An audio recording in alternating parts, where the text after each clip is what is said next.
I never believed in those stories of love at first sight. I always thought that real love was a slow construction, full of rational choices and carefully stacked fears. Perhaps that's why, in that moment when our eyes met for the first time, I didn't feel an explosion, but an absolute silence, as if all the noise of life had suddenly ceased, leaving only the sound of my own heart beating in a rhythm that was no longer just mine. I was crossing the town's main square, holding a coffee cup in one hand and a to-do list in the other, immersed in the familiar feeling that my life was made up of days that began and ended without any difference between them. Until suddenly, I looked up and met his eyes. A stranger, standing a few meters away, as if he had been waiting for me, though I knew that was impossible. And yet there, in that first glance, in that first shared breath between two strangers, some ancient, forgotten part of me awoke. There were no immediate smiles, no words exchanged, just a mute certainty vibrating between us. It's you. I knew. And by the way he looked at me, with a mix of surprise and peace, he knew too. I kept walking because that's what life had taught me. To move forward, even when the ground vanished beneath my feet. But inside, something had changed. The list in my hands trembled slightly, and the coffee, which had seemed essential to endure the weight of another ordinary day, lost all meaning. All that remained was that moment suspended in time, that unexpected encounter that somehow felt more real than anything I had ever experienced. I didn't look back. Not in that instant. But I felt it. I felt every step that took me away from him, as if I were moving away from something too precious to ignore. And it was there, without fully understanding what was happening, that something inside me, that forgotten skeptical part, whispered with overwhelming force, "It's not over. It's just beginning."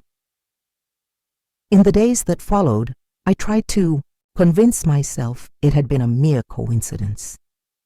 A prolonged glance, a moment of distraction, nothing more. But the truth was, from that moment in the square, it was as if I were living in two worlds at once. The visible, predictable one of tasks, completed and meetings scheduled, and another act silent, invisible, where the echo of that encounter reverberated with every beat of my heart. I searched for him without admitting it, in every face on the street, in every reflection in cafe windows, in every sudden movement in the crowd. And even without seeing him again, I felt his presence hovering over my days like a promise made in silence. It was irrational, inexplicable, but utterly impossible to ignore. Then, as if fate could no longer tolerate my attempts to feign indifference, he appeared again.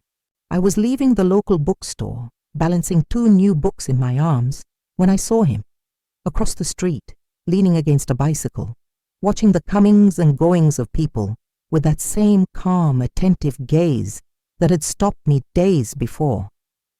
For a moment I couldn't move. It was as if the world, once again, conspired to silence all noise, so that only the two of us existed.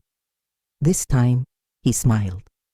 A small, almost hesitant smile, but laden with something so familiar that my legs finally obeyed, crossing the street, before my mind had time to list all the reasons why this was madness. When I approached, he straightened his posture, as if he too were grappling with something within. "Hi," he said, and it was the simplest and yet the most powerful word I had ever heard. I responded with a smile I didn't even try to control, feeling my face warm in a way it hadn't since long before I learned to protect myself too much. There, in that unpretentious beginning, I realized there was something between us that didn't require introductions, resumes, or past histories. It was as if our souls, long before our bodies and voices, had already recognized each other. And in that brief initial conversation, where we talked about books, favorite cafes, and small trivialities, I knew with an almost painful clarity there was something here that couldn't and shouldn't be ignored. The weeks that followed were a slow dance between closeness and fear.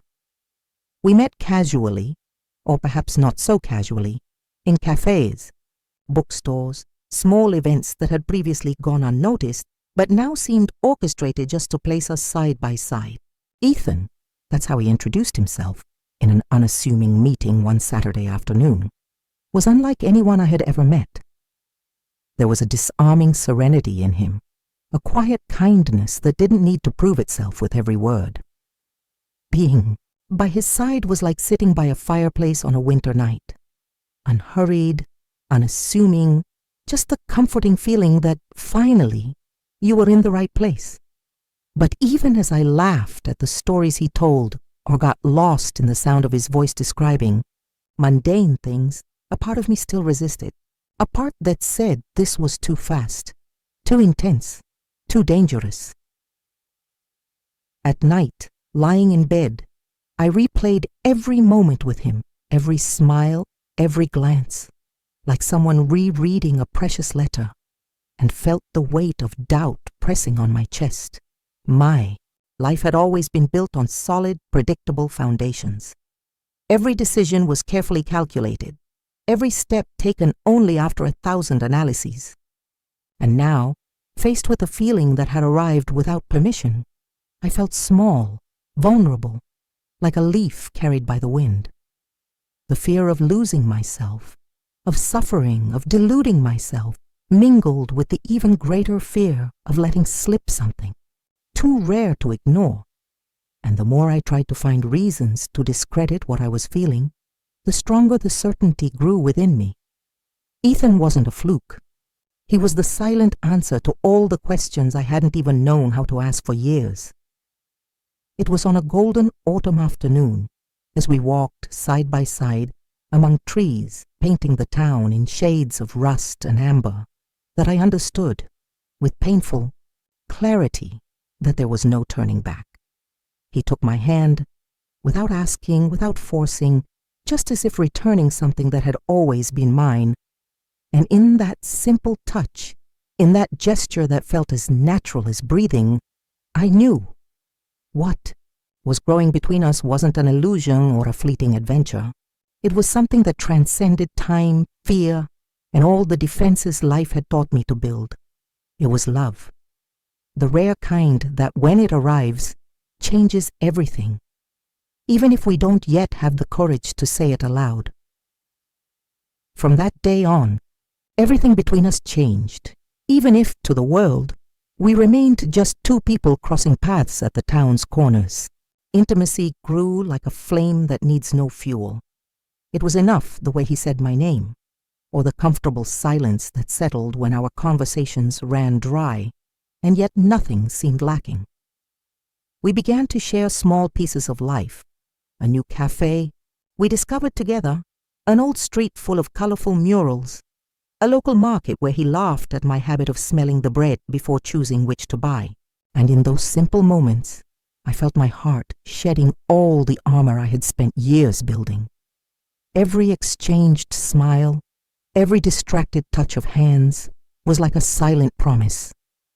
I was safe there, safer than I had ever been, but inevitably, the real world began to seep through the cracks of the silent bubble we had created. Old friends started asking questions. Some masked their concern with well-meaning advice. Others were more direct, asking how I could trust someone I barely knew. So much. It's too soon, they said. You should be more careful, they warned. And though I smiled and thanked them for their words, deep down, I felt their weight corroding something inside me. I began to question whether my surrender wasn't, in fact, a belated recklessness. I began to wonder if what I felt was real, or just a needy response to the gaps I had refused to fill for so long. Ethan noticed my hesitation before I could even voice it. He was the kind of man who read between the lines, who heard what I didn't say. On a cold afternoon, as we walked through a park covered in dry leaves, He stopped suddenly and looked at me with an expression so serious, so sincere, that it disarmed me. "If you're scared," he said, his voice low without judgment, "I'll wait. If you want to walk away, I'll understand. But know one thing, Natasha.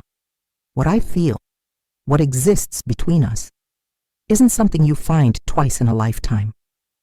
There was no drama in his voice, no desperation, just truth. A truth so raw and unguarded that it hurt. Because in that moment, I realized that the fear holding me back wasn't about getting hurt. It was about admitting that perhaps for the first time, I had found something worth risking everything for. After that afternoon in the park, life stopped being comfortable. Not because Ethan had made any demands, nor because anything was wrong between us, quite the opposite. It was precisely the intensity of what we felt that made it impossible to keep pretending I could control everything. Every meeting with him was like diving deeper into waters that both frightened and freed me. Our conversations grew more intimate. We spoke of unfulfilled dreams, old hurts, fears we had never confessed to anyone. I discovered with a mix of wonder and dread that Ethan saw parts of me I had forgotten existed. Fragile, hopeful, foolish, and wonderfully alive parts. And despite all my resistance, all the discipline I tried to maintain, I realized I was falling in love with him with a depth that took my breath away. But with love came the old acquaintance, doubt. Not about him, about me. I saw the way the world looked at us, some with silent approval, others with judgment disguised as concern. "You'll get hurt," said the eyes that looked at me with pity. "You should be more careful." And part of me believed those voices. After all, hadn't I lived like that until now? Protecting myself from falls, planning every step to avoid the unexpected. Loving Ethan was like walking blindfolded across a minefield. But it was also, in some inexplicable way, the surest thing I had ever done. These internal conflicts began to create invisible barriers between us. I saw it in the moments when, unintentionally, I avoided his lingering touches, in the silences that grew between our easy conversations, in the way my smile at times didn't reach my eyes. Ethan noticed, of course, and even without pressing, even with the generous patience that was so much his, the pain began to leak through the cracks, the pain of someone who feels they're about to lose something precious without even understanding why. It was on a night when, sitting in his car under a starry sky, he said to me, "I don't need you to have all the answers, Natasha. I just need you to choose to stay." And in that moment, between the distant sound of the wind and the warmth of his hand resting on mine, I realized that love, true love, doesn't demand perfection. It only asks for courage. The courage to stay, even with fear.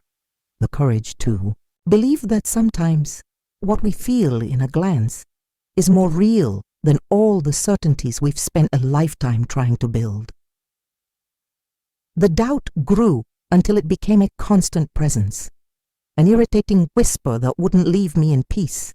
Even in the simplest moments, I could be laughing by his side, feeling the warmth of his presence, and still, in the back of my mind, fear whispered, "What if it doesn't last? What if you fall?" I began to make excuses to postpone meetings, to fill my hours with empty commitments, as if I could hide from what was happening inside me. Ethan, patient as ever, respected my space, but I saw in his eyes the silent pain of someone who fears losing something they've finally found. And every time I saw that sadness etched on his face, it was as if I were betraying not only him, but the part of me that knew that this was real. The breaking point came on a rainy night when I canceled a last-minute meeting with a cold, impersonal message. I spent hours staring at the window, watching the drops slide down the glass as if they were a mirror of my own indecision. I knew I was pushing away the only thing that had made my heart beat differently after so long on autopilot. and for the first time in a long while, I cried. Not for past disappointments, not for old mistakes, but for fear of wasting something that could have been what I waited for my entire life, simply because I didn't have the courage to let myself be happy. In that early morning, sitting on the edge of the bed, hugging my knees like a lost child, I understood that the real risk wasn't loving Ethan. The real risk was letting the fear of suffering outweigh the chance to be happy. It was losing the possibility of building something rare, something real, something that, from the first glance, was already destined to be. I took a deep breath, wiping the tears with the back of my hand, and knew I could no longer postpone what needed to be done. It was no longer a choice between right or wrong. It was a choice between living halfway or risking everything for what, deep in my soul, I knew it was forever. The next morning, I woke before the sun rose. The house felt different, as if it knew some silent change had settled in during the haste night. There were no loud epiphanies, no sudden courage springing from nowhere. There was only a strange, almost solemn calm, like someone who finally accepts that some feelings don't need to be explained to be right. I dressed with trembling hands without thinking too much, just obeying an impulse older than fear. Every button fastened, every step toward the door was like a small declaration that I wouldn't back down anymore.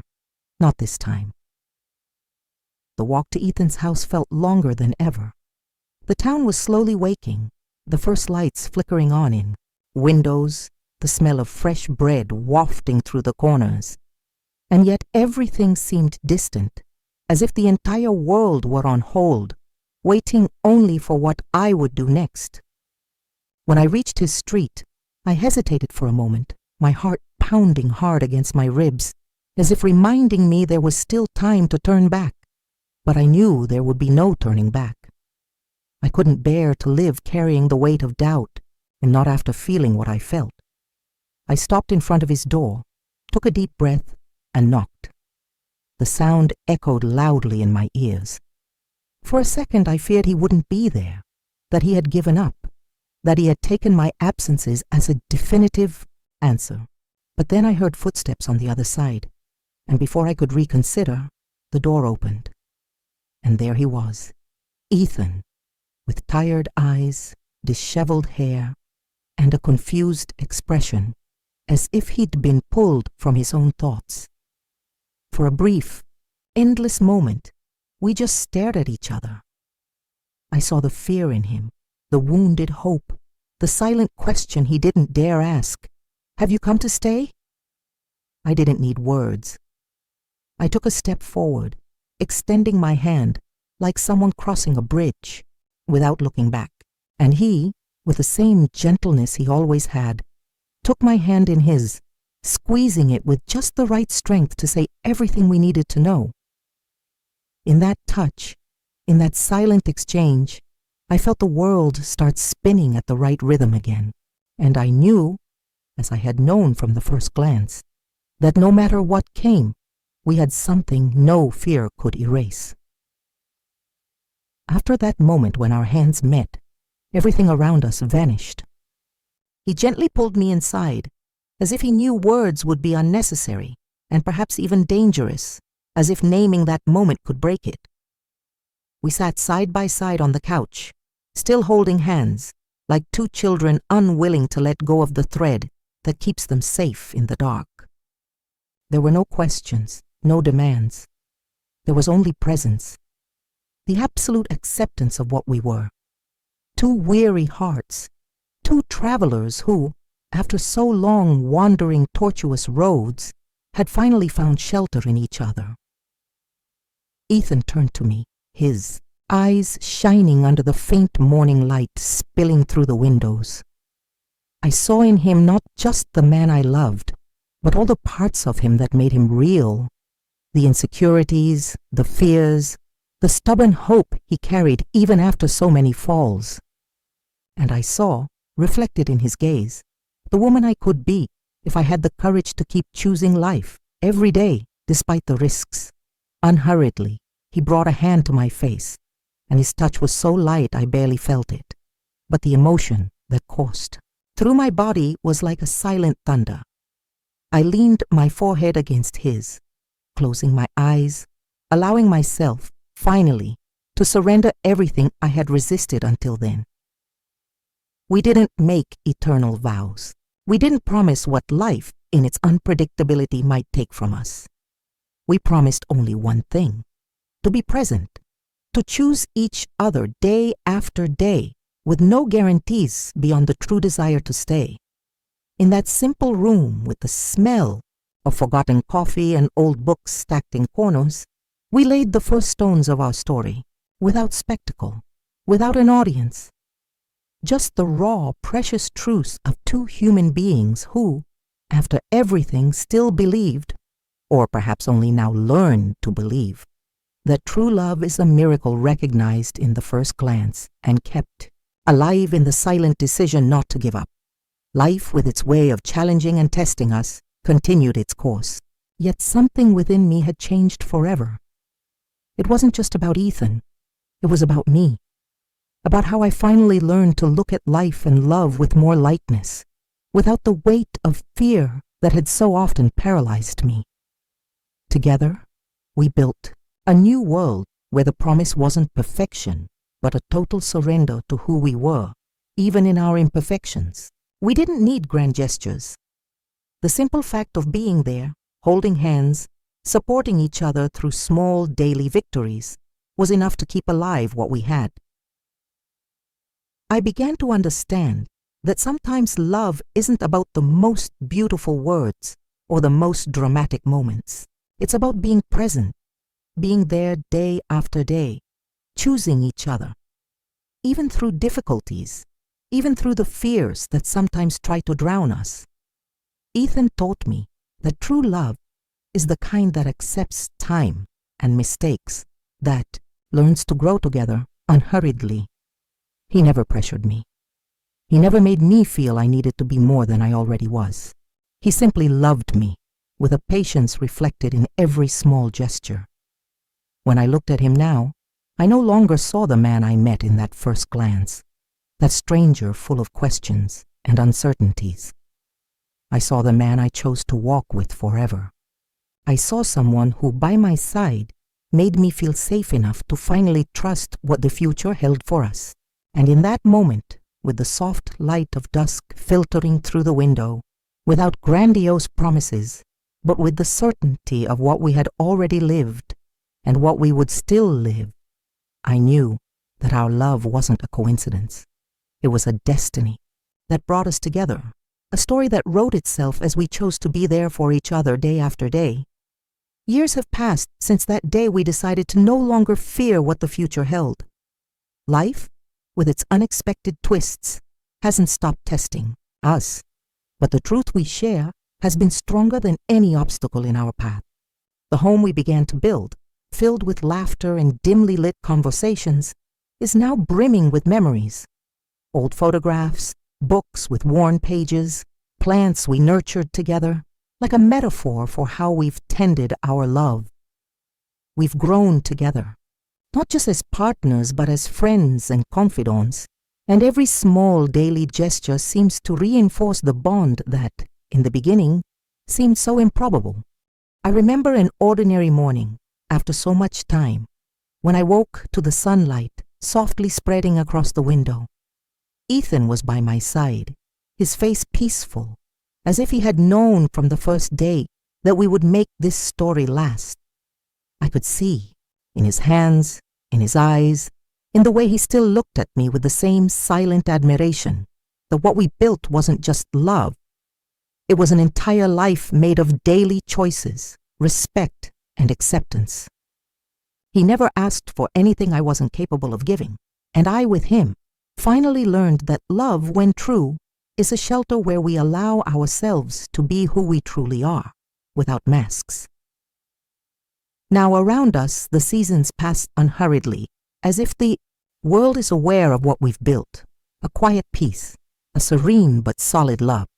When our eyes meet, it's no longer the fever of overwhelming passion, but the calm of understanding, of certainty. We knew that with every dawn, what we had chosen was still the truest choice of all.